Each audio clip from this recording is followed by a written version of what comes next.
It is true that whatever relationship a particular devotee has with the Lord is the best for him.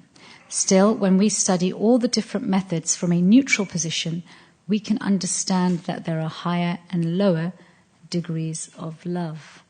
I'm going to start with Mangalarchanam because the purport is long. Om Gyan Timirandasya Gyananjana Shalakaya Chakshurun Militam Yena Tasmai Shri Gurave Namaha Shri Chaitanya Manobishtam Stapitam Yena Bhutale Swayam Rupa Gadamayam Dadati Swapadantikam Vandeham Shri Guru Shri Yata Padakamalam Shri Guru Vaishnavamscha Shri Rupam Sagrajatam Sahagana Raghunatam Vitam Tam Sajivam Sadvaitam Savadutam Parijana Sahitam Krishna Chaitanya Devam Shri Radha Krishna Padhan Sahagana Lalita Shri Vishakam Vitamscha He Krishna Karuna Sindhu Dina Bandhu Jagatpate Gopesha Gopika Kanta Radha Kanta Namostate Tapta Kanchana Gaurangi Radhe Vrindavaneshwari Vrishabhanu Sute Devi Pranamami Hari Priya Vanchakalpa Tarubhyascha Kripa Sindhu Bevacha Patitanam Pavanebhyo Vaishnavebhyo Namo Namaha Shri Krishna Chaitanya Prabhu Nityananda Shri Advaita Gadadhar Srivasadi Gaura Bhakta Vrinda Hare Krishna Krishna Krishna Hare Hare Hare Rama Rama Rama Hare Hare. So I'm going to read the translation for 82 and 83, continuing discussions between Ramananda Rai and Lord Chaitanya. And Ramananda Rai has just, before this, explained to Lord Chaitanya that conjugal love is the highest mellow. And he's describing the pastimes of the gopis. In verse 82, he says there are various means and processes by which one may attain the favor of Lord Krishna. All those transcendental processes will be studied from the viewpoint of comparative importance. Verse 83, it is true that whatever relationship a particular devotee has with the Lord is the best for him. Still, when we study all the different methods from a neutral position, we can understand that there are higher and lower degrees of love. Purport by Srila Prabhupada. So the purport's got two distinct topics that Srila Prabhupada talks about. So I'm going to take them in parts. I'm going to read half the purport now, and we can discuss, and then I'll do the second half. So the purport. In this regard, Srila Bhaktisiddhanta Saraswati Thakur explains that this verse does not advocate the whimsical invention of some methods of love of Godhead. Such inventions cannot be accepted as topmost. Indeed, such concoctions are not recommended in these verses. Srila Rupa Goswami has said in the Bhakti Ras Amrita Sindhu, Shruti Smriti Puranadi Pancharatra Vidhim Vina Ekantiki Hare Bhaktir Upattayaiva Kalpate. He clearly mentions in this verse that one must refer to the Vedic literatures and other supplementary literatures and follow the conclusion of the Vedas. An invented devotional attitude simply creates disturbance in the transcendental realm. If a person overly addicted to family life takes to Srimad Bhagavatam or Krishna consciousness to earn a livelihood, his activity is certainly offensive. One should not become a caste guru and sell mantras for the benefit of mundane customers, nor should one make disciples for a livelihood. All these activities are offensive. One should not make a livelihood by forming a professional band to carry out congregational chanting, nor should one perform devotional service when one is attached to mundane society, friendship and love, nor should one be dependent on so-called social etiquette. All of this is mental speculation. None of these things can be compared to unalloyed devotional service. No one can compare unalloyed devotional service, Krishna consciousness, to mundane activities.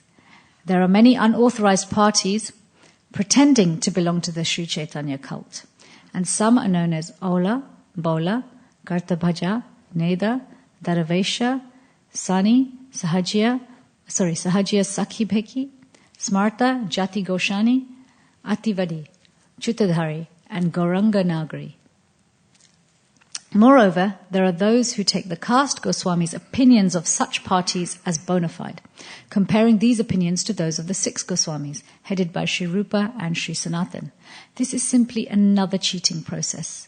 There are also non-devotees who compose unauthorized songs, who establish different temples for money, who worship the deity as priests for salaries, who accept caste Brahmanism as all in all, and who do not know the value of a pure Vaishnav. Actually, the caste Brahmins of the Smarta community are opposed to the principles of Sattvat Pancharatra. Furthermore, there are many Mayavadis and those overly addicted to material sense enjoyment. None of these can be compared to a person who is purely engaged in preaching Krishna consciousness. Every Krishna-conscious person is constantly endeavoring to utilize different transcendental devices in the service of the Lord. Such a devotee renounces all material enjoyment and completely dedicates himself to the service of the spiritual master and Lord Sri Chaitanya Mahaprabhu. He may be a perfect celibate, a restrained householder, a regulated vanaprast, or a tridandi sannyasi in the renounced order. It doesn't matter. The pseudo-transcendentalists and the pure devotees cannot be compared, nor can one argue that a person can invent his own way of worship. So I'm going to stop there and we'll carry on with the rest because it goes into a completely different topic. This topic of that Srila Prabhupada has brought up in terms of our motive for approaching Krishna and the different groups that on the surface may appear to also be Vaishnavas. When I first read that and I read the different groups and the names of the different groups, the thought crossed my mind, we live in England. We don't have to come across these different groups so often. We may meet the odd person here or there who tells you that they are part of a different Gaudiya Mat or Gaudiya Vaishnav group or a Vaishnav group. So what is the relevance? So, those of you who are unfamiliar, we have Vanipedia, we have Vedabase, we have so many resources online. I mean, more often than not, unfortunately, I hear from people that there's controversial statements everywhere and websites criticizing.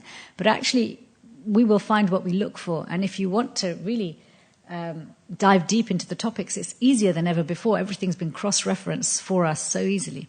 So I found Srila Prabhupada's class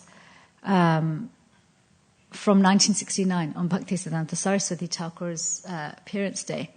And he brings up this topic of the different ways in which something can appear to be the same, but has very different results because the motive for sharing it, the motive for taking it up is very different. Motive has a huge impact on the result of our actions. Intention has a huge impact on the result of our actions. So in this class, Srila Prabhupada explains it, because if Lord Chaitanya only came 500 years ago, we may wonder, how did things get modified? Why did all these different groups crop up? So Srila Prabhupada explains in this class that actually it's about 250 years after Lord Chaitanya left. This is the time of Srila Bhaktivinoda Thakur, and that's Srila Prabhupada's spiritual master's father. At that time, so Prabhupada explains that there's 13 significant groups had cropped up who had different opinions on who should be allowed to practice Krishna consciousness by birth, by caste, by color, by race, and what the process should be and what the goal should be. And so Prabhupada, he's listed these for us. But he explains that the reason they came about is because, in that 250-year time span, we didn't just have Lord Chaitanya's associates, but we have their associates' disciples, and then disciples, and then their disciples' families. And so people become attached to different ways of considering themselves a devotee. Right? This verse from Bhakti Rasamrita Sindhu, 1-101, the actual translation for that is, even if a person seems to have attained steadiness in practicing pure bhakti to the Lord, seems to have attained steadiness, that bhakti is a misfortune if it rejects the rules of Shruti, Smriti, Purana, and Pancharatra due to a lack of faith in them. So this first half of this purport, where Srila Prabhupada is bringing up these different groups, even if on the surface it may seem like it's irrelevant to our particular time, place, and circumstance, he's doing one very great task, important task of the spiritual master, which is to give us warning.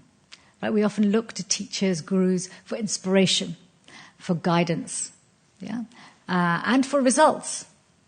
We want results, but they also give us warnings. So this first half of this purport is a warning. So he's explaining, so in this class he explains that, so these groups had cropped up, and actually they'd taken the result of conjugal love, because if you read CC separately, independently of having a strong foundation in Bhagavad Gita, independently of having a strong foundation in Bhagavatam, independent of devotee association, and independent of guidance from Guru, it can read as a sentimental love affair. And people can adopt it. They can take it on, think, the goal of spiritual life is to just mimic Krishna's pastimes in this lifetime. And people very easily, it's one of the faults, 4 faults of the human condition, is we have a cheating propensity. And so he's explained that the danger this was causing was so tenuous that even Vivekananda, he actually says, he also criticized, this is 250 years ago, Vaishnavism is sex religion. So this was really breaking Bhaktivinoda Thakur's heart. The same way Lord Chaitanya was feeling desperate that, these places of Vrindavan's been buried. I can't find Krishna's pastime. So he asked the Goswamis to excavate and find the places of Krishna's pastimes. So in the same way, Bhaktivinoda Thakur was wondering how can we reestablish the true teachings of Lord Chaitanya. And he needed help. So Prabhupada's explaining, just like Advaita Acharya cried out for Lord Chaitanya to come, so Bhaktivinoda Thakur cried out for Bhaktisiddhanta Saraswati Thakur to come. And he came as his son. So he's glorifying Srila Prabhupada on the appearance day of his spiritual master. He is glorifying him, saying that actually he came at a very important time in this culture of re-establishing bhakti in this period of this mini golden age. He came at a time when the odds were stacked against us in a very different way, because once the roots of the philosophy or the roots of a plant are destroyed, the plant just doesn't grow in the same way. So he came to correct things, and it wasn't easy. Bhaktivinoda Thakur himself, we talk about spiritual espionage in warfare, right? Who is the agent who really has an impact? It's the one who's hidden in plain sight, right? So this was Bhaktivinoda Thakur. He was a real expert. He even penned books under a different name, so people in other groups would accept his teachings. And he straightened out their wonky thinking, their wonky interpretation. So, Prabhupada actually says in this class, he says, there's 13 of these groups. If I describe all 13, it will take 13 hours. So he only goes into actually Jat Goswami, and he focuses on the caste Goswamis, really emphasizing that the caste Goswamis are doing the opposite of what Lord Chaitanya wanted. They were trying to establish that actually you can only have pure bhakti based on your birth, on your caste, on the occupation that you do, on the work that you do, all based on externals. Whereas if you look in CC, we read CC, Lord Chaitanya completely breaks that down. Completely breaks it down. We have Rupa Goswami, Sanatana Goswami, who were actually rejected by the same Brahmin community for taking employment under the Muslims in the Muslim government. They had a very high post, very high post. They didn't accept Haridas Thakur, who actually Lord Chaitanya established as our Namacharya, because he took birth in a Muslim family. So they're doing the opposite. They're basically closing down the doors of spiritual life based on something external. And so this causes a disturbance. So this warning that Srila Prabhupada gives us, that be careful. Be careful of who you hear from. Be careful what you hear. And be clear to actually stay connected to the teachings of the spiritual master, the bona fide spiritual master, as Krishna says, who comes in disciplic succession. So there is no mental concoction. Right? This is important because if you look at these bifurcations, why did those bifurcations take place? Why did they take place? In 250 years, there's a lot of time for other desires in the mind to creep in. And what ends up happening is when we have other desires in the mind, our consciousness attracts like consciousness, doesn't it? Some of you, most of us, when we first started practicing Krishna consciousness, we actually found that those people who were no longer conducive to our Krishna consciousness, they seemed to just move away from our life. Or we took a step back because we just couldn't connect with them in the same way. And equally, Krishna sent people in our life who could help us where we're at now, and also to invite us to the next level, to take us forward. So similarly, when our consciousness is diverted, when our mind becomes bifurcated into its own little sampradayas, okay, trying to misguide us, okay, this is what happens. How many groups have we got in our mind going on at the same time, telling us, oh no, you could interpret it like this because you feel like having this, and maybe what you feel like having isn't in line with Guru Sadhu Shastra. This is what Rupa Goswami says in this verse. This is why Prabhupada brings it up, that actually don't make it up. Don't make it up. Stop your mind from creating another 13 or 26 or 54, whatever number you want to give it, different versions of what Krishna is trying to tell you, of the process, of how to move forward, how to apply, and what the goal is, and what the motive should be. Because when something is left on its own and isn't nurtured, isn't fed, the only thing that happens is it decays. There is no improvement. There's no improvement. Look at that even in our skills, in our habits. Now, one of my patients was telling me last week that he did his own personal study of this. And he said, he's a chess player as a hobby. And he was speaking about how he did an experiment where for 1 year he didn't invest any time in reading about chess, watching other players play who are better than him, in matching or playing with people who are better than him. He simply just played. That's all he did. And he said previously he'd always read books, watched videos, tutorials, competed with people better than him. Basically he was in a conscious process of self-improvement. But the year that he didn't, he said he played just as much. He said sometimes even more, played more games. He engaged in a repetitive activity. But he said there was no improvement. No improvement. He said in some ways he deteriorated because he actually started maladapting. It's kind of like driving, right? After you pass your test, you start driving and funny habits come in. So, just highlighting this point that we constantly need to be taking stock, improving, listening, hearing, and applying. Not this passive hearing that we've got so much into a culture of, put on a class and do 50 other things at the same time. How much is going to go in? So online classes haven't been made available so that we mass consume 5 classes a day and pay attention to hardly any of them.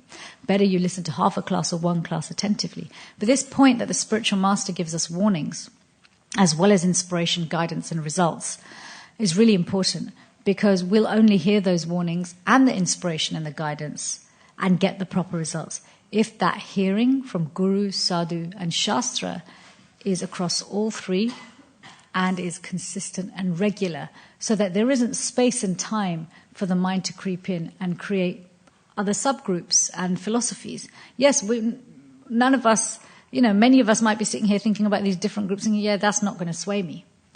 that's not going to sway me. But if you don't know the philosophy, if we don't not just know the philosophy, but know how to apply it to different time, place, and circumstance, which actually really comes from application, experience, and associating with all three types of devotees, those who are more advanced, those who are our peers, and those who we are seeking to serve by sharing with them. If we don't do those things, then we'll just misinterpret, we'll take out of context. And that's essentially what's happening a lot now. It's not just that we have different philosophies, and back in the day, I remember when I joined, the big thing was who's a real guru, Shiksha, Diksha, Ritvik, all of this stuff. What should the standard be? Now we have lots of different subgroups fragmenting off because people are getting disturbed because they'll read little bits. One of the dangers of our digital media is people want a shortcut to everything. They want sutra. They just want a quote, right? You want the quote that captures everything. Yeah, give me the whole Bhagavatam in a quote. Give me the whole Bhagavad Gita in a quote. But a quote is just a quote. You can turn a quote into whatever you like. Same patient gave me a quote. He was trying to analyze relationships. And he tried pulling out a quote. He goes, I read this quote. It was so inspiring. He said, what did he say? Love without sex is like sex without love. No, sex without love is like love without sex. Anyway, something like that. And he looked so inspired. I said, that actually doesn't make any sense because there's so much love without sex. Why would you hang on to that as some inspirational quote? And he kind of went, oh yeah, you're right actually. He said, but when you read a quote, it just captures you. Yeah, but your mind also has these other hooks, these other things it's picked up. And, we're in a time and in a process where Prabhupada isn't saying, let's all just sit in one room and only associate with devotees. He's like, get strong, get out there, share. But when we share, we also get exposed, right? When you get exposed, you take stuff on. So it's even more important to keep our intelligence from swaying and making its own little, bifurcating into these different groups. So this is Srila Prabhupada's warning. This whole first half is Srila Prabhupada's warning to us that be mindful.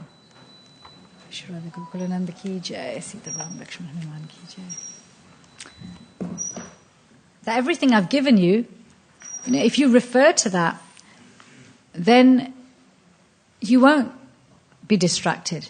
You won't misinterpret. You won't be misguided by teachers who have the wrong motives. You won't take what I've said out of context and create a subgroup that starts hating what I've taught because you've lost my message. You won't think that any bodily attribute you have excludes you from devotional service because you've taken a statement which is relative and applied it to the absolute. This sentence here, an invented devotional attitude simply creates disturbances in the transcendental realm. How do we create a disturbance in the transcendental realm? Especially if we're on the material platform now, because an invented devotional attitude would be materialistic, wouldn't it? How can our tiny little invented devotional attitude cause a disturbance in the transcendental realm? Yes, Prabhu? Is there a mic?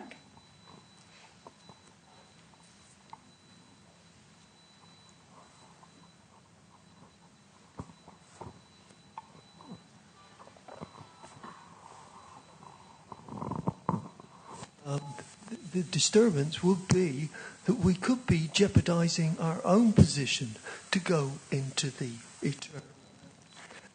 Thereby, that we would create a negative effect on our own progress, but not only that, we wouldn't be able to get guidance or follow the path that we're supposed to originally have in our heart. So we have to be very careful. That's why it's the best way.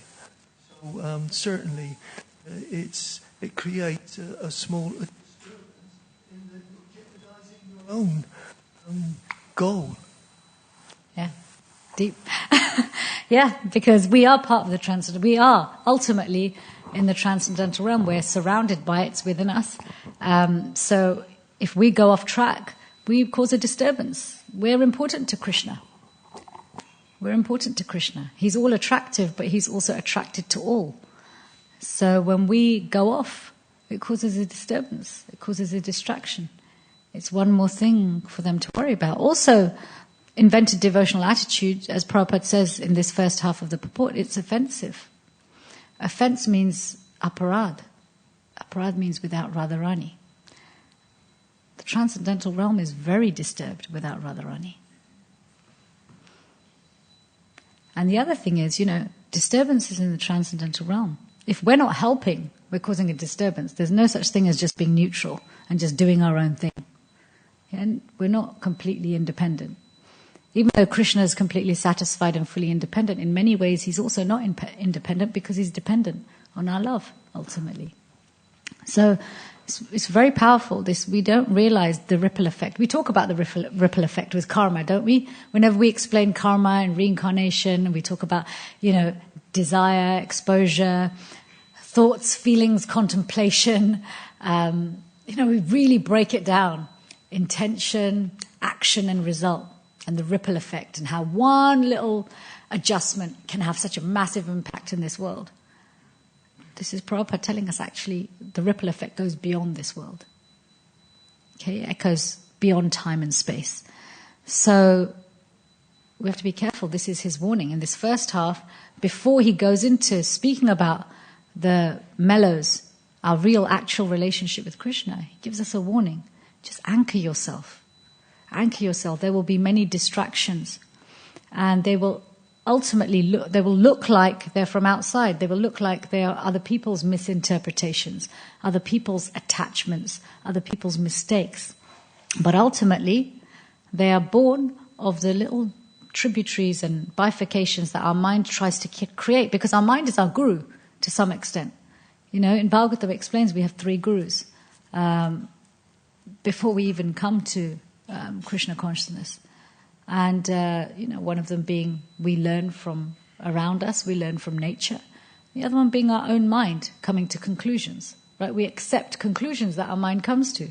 Anuman, right? Logical conclusion.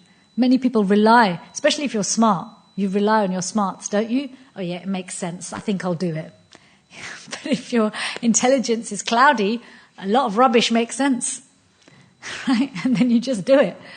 Mataji, Hare Krishna. Can we have the mic here with Sachimata?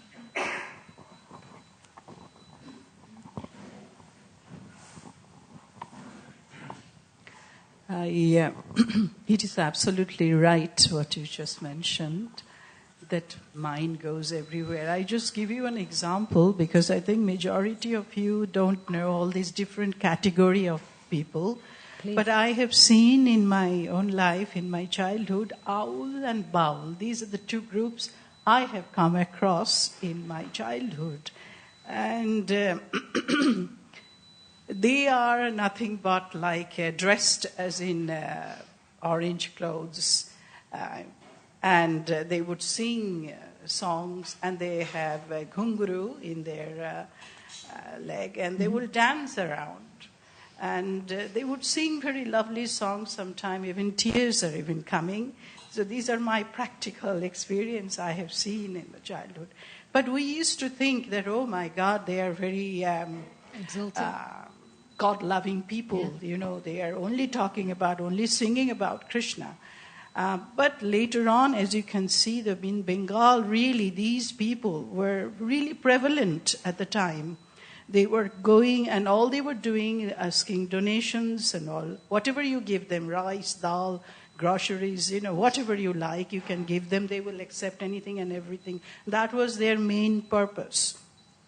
So it is absolutely essential. And another thing happened. Because of that, Bengal really, in my time, what I have seen, is not really, especially in affluent class of people, did not accept Sri Chaitanya Mahaprabhu because of them, because of these awliya, bauliyas, all these category of people because they were on the street, they were on anywhere, everywhere, coming door to door and singing and dancing and doing bhajans and whatever bhajans they were doing. So it was not, because it was not pure, it didn't have a proper influence to the other people. So that's why Srila Prabhupada repeatedly warning us that it is absolutely essential who we are hearing from. Yeah. Thank you. I just wanted to share this with you. I really appreciate that. Thank you so much. It's nice to have real examples of what this might look like because, you know, some of us are in the room are yet to go to India, right? And yet to go to Mayapur or Vrindavan or Jagannath Puri, and we may come across this and also mistake. We don't want to criticize. This is the thing. It's not that we criticize, but we must know the difference. And that knowing that difference comes from training. And training comes from hearing, serving, being warned, being chastised. But those things must happen, and they must happen regularly. It's very easy to be misled until we've actually really seen. Before seeing the highest thing and experiencing the highest thing, we have to learn how to recognize it, right? Some of you may know of the diamond shop Tiffany's, right? They're famous for selling very, very high quality jewelry. You'd think they'd know the difference between something which is just manufactured in a laboratory and something which is a real diamond. So I wore a nice quality manufactured diamond ring, and I thought, I'm going to go into Tiffany and just see what's the difference, you know? This is what I'm wearing is kind of sparkly. I got to the counter, and the person serving at the counter literally grabbed my hand and looked at me and go, oh my God, those are the most amazing diamonds I've ever seen. I was thinking, okay, you're definitely new to this because, you know, really to work in a store like this, you should be able to tell the difference. You're selling the highest thing and you don't recognize it. Now, if we're out there distributing Krishna consciousness, sharing it, whether it's through Srila Prabhupada's books, whether we're giving a class, whether we're distributing prasadam, if we ourselves cannot tell the difference between the highest thing and an imitation, then we're not going to make a very good salesperson, are we? Because he thought I already had the highest thing. He didn't bother trying to sell me anything. He really didn't. He thought, she's already got it. I was thinking, yeah, this is just made in a laboratory. It's like 20 quid. And you can't tell the difference between a 20-pound ring and a 20,000-pound ring. It was interesting. So this is, we must hear regularly. And all three, back to this verse from Bhakti Rasamrita Sindhu, even if a person seems to have attained steadiness in practicing pure bhakti to the Lord, that bhakti is a misfortune if it rejects the rules of Shruti, Shmriti, Purana and Pancharatra due to a lack of faith in them. If we don't have faith in Guru, Sadhu and Shastra, that means our faith is in our own mind and in our own senses. Because our faith has to be placed somewhere. Doesn't it? That's it. Our belief has to be placed somewhere. It can't be suspended in midair. It has to rest somewhere. That's the whole purpose of faith. Is there anyone else who wants to say anything about this particular point of, the pseudo-transcendentalist or pseudo-Vaishnav of the mind? Anybody? Yes, Prabhu.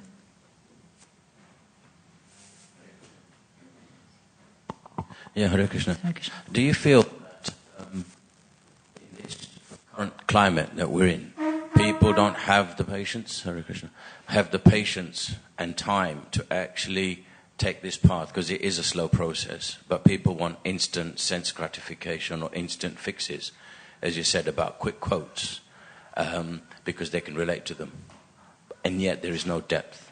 Mm. That's part of human conditioning. We want a quick fix. We want everything quickly.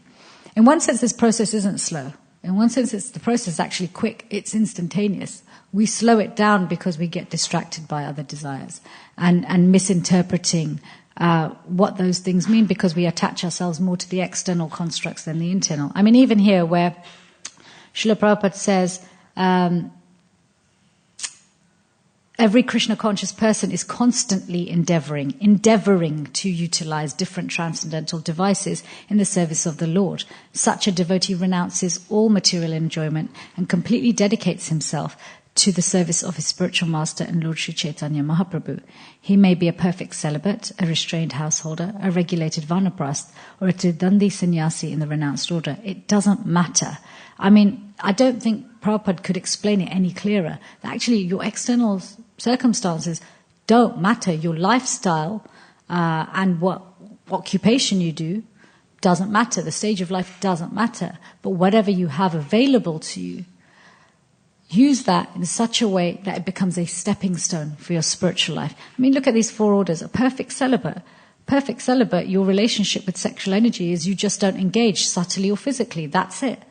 You know, everything is aligned with that. A restrained householder. In many ways, that training as a perfect celibate, if it's been done well, sets you up to be a perfect householder. Because as a perfect householder, you have to have the skill of taking a highly addictive aspect of the material world and being able to accept it in a healthy way in the service of Krishna, to beget children, a healthy expression of it so it keeps family together, but at the same time knowing when to renounce it as well. But if you have an aversion or attachment, then the addiction remains. Okay? And then it carries through into vanaprast and also into sannyas, just on a subtle level. So just understanding it, just there's some basic acceptance that believe Prabhupada when he says you can become Krishna conscious regardless of your circumstances. Just make sure you are constantly endeavoring to utilize different transcendental devices in the service of the Lord. Because everything is actually a transcendental device. It's only made material because of our vision. So yeah, be patient. Good things come to those who apply themselves, not just those who wait. It's not just going to fall out of the sky. I'm going to take some more questions in a minute. I just want to read the second half. So things then take a turn, because Prabhupada's created a foundation for us so we can then understand and accept what he says next. Because, you know, tomorrow you will hear the next few verses, which go more into the actual transcendental relationship. So Srila Prabhupada prepares us. This is, again, Guru's mercy, preparation. The purport in presenting this verse necessitates explaining the comparative positions of the transcendental mellows known as Shanta, Dasya, Sakhya, Vatsalya, and Madhurya. All these rasas, or mellows, are situated on the transcendental platform. Pure devotees take shelter of one of them and thus progress in spiritual life. Actually, one can take shelter of such spiritual mellows only when one is completely uncontaminated by material attachment. When one is completely free from material attachment, the feelings of the transcendental mellows are awakened in the heart of the devotee. That is Swarup Siddhi, the perfection of one's eternal relationship with the Supreme Lord. Swarup Siddhi, the eternal relationship with the Supreme Lord, may be situated in any one of the transcendental mellows. Each and every one of them is as perfect as the others. But by comparative study, an unbiased person can realize that the mellow of servitorship is better than the mellow of neutrality, that the mellow of fraternity is better than the mellow of servitorship, that the parental mellow is better than that of fraternity, and that above all other mellows is the mellow of conjugal love. However, these are all spiritually situated on the same platform, because all these relationships of perfection in love are based on a central point, Krishna.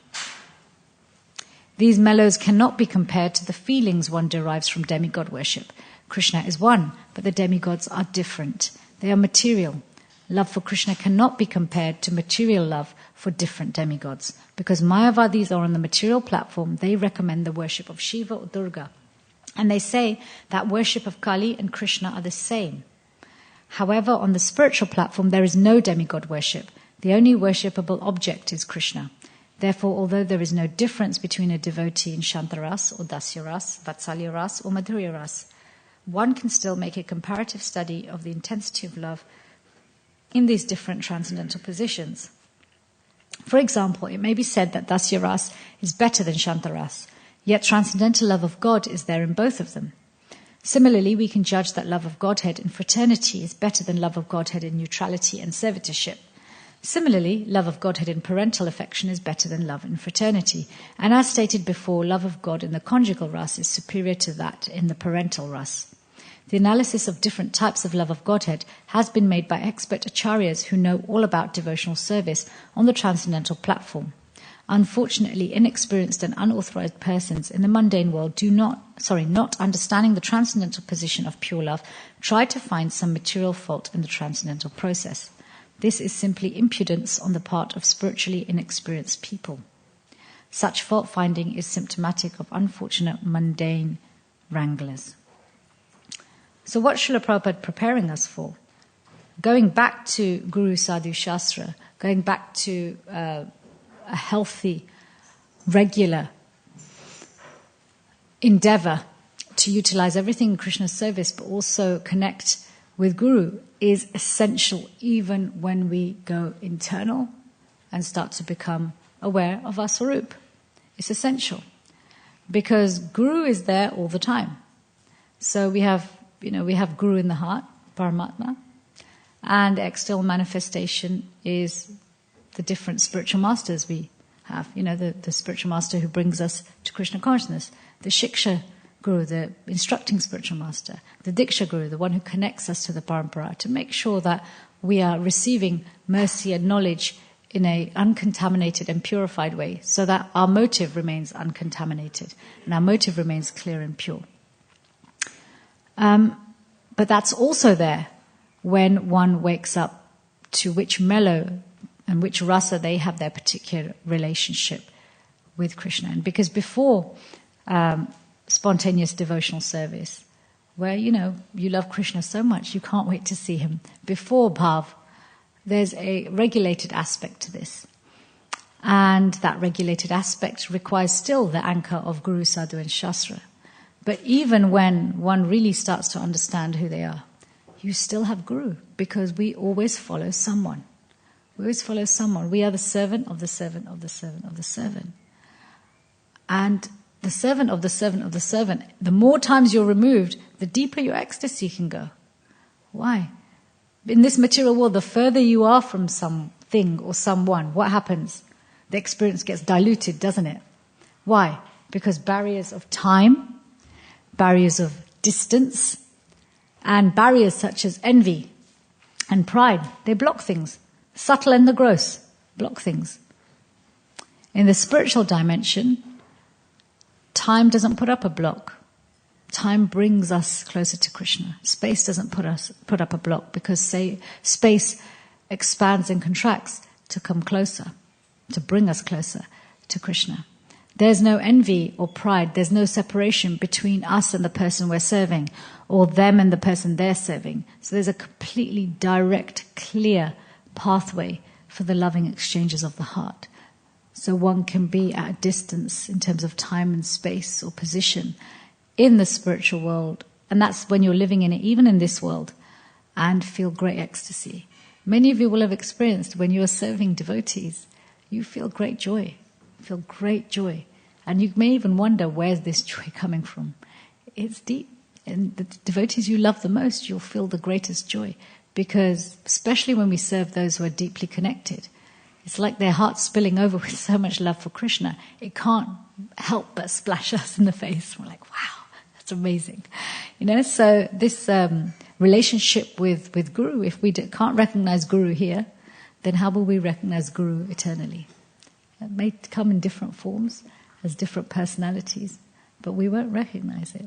So this is our practice ground. And this sentence, however, these are all spiritually situated on the same platform, because all these relationships of perfection in love are based on a central point, Krishna. This is our transcendental love triangle that we try and create in our lives. Nobody wants a love triangle. You can watch a movie about it, you can hear a song about it. Don't want it in your own life, in your friendships, in your romance, in anything. You don't want a love triangle. But when it comes to Krishna consciousness, we do want a love triangle. Because having a love triangle with a person who loves both of you more than you could ever love yourselves is the perfection. Is the perfection of life. Because then you will always do best by that person, because you're doing best by Krishna. And we get to practice that based on Guru's instructions. So this, when Prabhupada says when one is completely free from material attachment is based on what we think our relationship with something or someone is, isn't it? So Guru, Sadhu and Shastra is there to illuminate our minds and hearts, to help us to understand what our actual relationship with everything and everyone is, so then we're not attached or averse, but we have affection based on service. So we have about 7 to 10 minutes left. There's a lot in this purport, and I can understand why, because the next few verses do discuss topics which cannot be understood by the mind. But I'd love to hear from some of you, your realizations, your comments, any questions you have. So if we can pass the mic around, if you can raise your hands if you have something. Prabhu here. Thank you for the class, Mataji. Hare Krishna. I had 2 questions. I don't know if you want to... Shall I ask both? Yeah. You were talking about different groups that have come up in ISKCON also, and we heard the Ritviks have come up. I was just wondering, what statement or quote do they like that allowed them to go this direction? Do they like have a thing that they took from Shastra, or... You know, when Srila Prabhupada was physically here, sometimes he could not physically be present to perform the actual yajna for the initiation ceremony. So he would send the name, and he would chant on beads, and he would send these by mail. If any of you have read Srila Prabhupada's letters, they're often saying, you know, your new name is Krishna Das, and, you know, I've chanted on your beads, take this. You know, when somebody else would perform the actual yajna. So the Ritvik mindset, in a nutshell, is that everybody else... So this is called a Ritvik. The person who does the yajna on behalf of the spiritual master is known as the Ritvik. Like they're almost like an extension, right? So the Ritvik philosophy is Srila Prabhupada didn't give anybody else authority to be a Diksha Guru. What he just wanted us to be was Ritviks. That we're just initiating on behalf of Srila Prabhupada. Everybody's a Srila Prabhupada disciple, and that's it. Now, actually, this is and mainly after that, the main thing is they just go around criticizing everybody, usually for human happenings and human faults, or they just make it up. That's what criticizers do. They just make stuff up most of the time. Or they'll take something really quite simple and magnify it. But no, they're also criticizing Srila Prabhupada in one sense, because to say that your Prabhupada is the Jagat Guru, he's a pure devotee, but to say he's not qualified to make other teachers, that's like the biggest insult. You're a really amazing teacher, but you're not good enough to make other teachers. You're not good enough to make other pure devotees. That's not, it just doesn't make any sense. So yeah, rather than getting upset, fighting, I think it's helpful when we have more of the proper explanations. Just like with the controversial statements. We can sit there arguing with people who have taken issue with controversial statements. The arguments aren't going to achieve much. I actually think it would be, my personal opinion is, I think we need to put some effort in, if there are people out there interested in taking the controversial statements, but actually producing something which proactively gives context and explanation to controversial statements so that they're not taken out of context. Because even if you look around quotes, there's controversial quotes as well. Donald Trump comes out with them left, right and center. Some people love them, some people hate them. So that's the Ritvik thing. Yeah. Thank you, that helped a lot. Thank you. And the second question is, we get this on the streets also, in Sankirtan, or how do we respond when people say, I don't want to join another cult? And this is not a cult in my understanding, so how would you respond, or how should we Prabhupada used to actually use the term cult, because in its proper sense, it has 2 meanings. One is the sense it's shorthand for culture. I don't want to join a culture. We're all part of a culture. You can either join a culture unconsciously and just get carried away, right? Every time somebody turns on a movie or a series, why are TV series and box sets more popular? People want to live vicariously. They want to be part of a culture, the culture of that particular program. That becomes their family, their life. So you can either do it consciously, or you can just get carried away vicariously. Then there's the kind of more derogatory or negative way of looking at a cult, where you join something, a culture, but you have no choice in the matter. You're indoctrinated. You can't ask questions. You can't doubt. Prabhupada said doubt is a sign of intelligence. Ask anything you want. One of the things, we do a lot of service with students, And, I love university preaching. It's like just students are just open-minded, open-hearted, but also intelligent. And one thing that often students will say is, I've always been interested in spiritual life, but when I go to other places, we're not allowed to ask questions. It's seen as criticism if we ask a question. But criticism is more about attitude than what you say. There's a very big difference between somebody who asks a question to fight, a person who asks a question to criticize, and a person who asks to know the truth. So you can also, when someone's asking, I don't want to join another cult, you can also make an assessment. Is this person sincere? That they have some interest. They do want to know the truth, but there's just some fear. Let me take some time out of compassion to explain this to them. Or are they just completely shut down, and it doesn't matter what I say, they're just going to find another reason to be disturbed and another reason to criticize, and it'll give them more fuel to go out there and criticize what we do. Yeah? Hare Krishna. Anyone else? No? Okay. Oh yeah, this one. Hare Krishna Mataji, thank you for the class. You were mentioning earlier how we should be careful what we hear, who we hear from. Oftentimes on book distribution, to listen to a lot of people, their ideas, their opinions. How could we protect ourselves from this? How do we protect ourselves when we have to hear a lot, and what we're hearing is often that person is sharing their troubles, right? And it may not, on the surface, be very Krishna conscious. It doesn't require two people to make an interaction, to both people to be devotional, to make the interaction devotional. Even if one of you offers everything you're hearing as an act of service, it becomes a spiritual interaction. But at the same time, we don't want to be negligent, right? We don't want to assume we have an adhikar or a qualification beyond our qualification. If we're it's just like when we're in the hospital, okay? It's funny, we're surrounded by disease all the time, and yet we don't really get sick. That comes from two types of qualification. One is we're conscious to look after our health. Yeah, we eat properly, we sleep properly, we take our vaccinations, whatever it is we need to take, we wear protective gear depending on the task at hand, we keep a distance, etc. But the other qualification is also the blessings that we get, because that's our service. That's our service, so we're protected by that. So we also have a spiritual immune system, and our spiritual immune system, when it's strong, it also protects the body and the mind. So if you're reading and hearing, it actually gives you a protective layer. And that protective layer acts also as a filter. So everything you hear from others, it's not so much that, oh yeah, let me carry your baggage. It's more, let me see how I can help you to either decide whether you need to carry this, whether you need to drop this, or whether we need to transform this into something else. So if you're strong in your spiritual life and your intelligence is strong, then you won't get so affected. But sometimes you might just take stuff on for them and just throw it away. You can become that expert at it. And they'll feel different. They're like, wow, when I speak to the devotees, I feel different.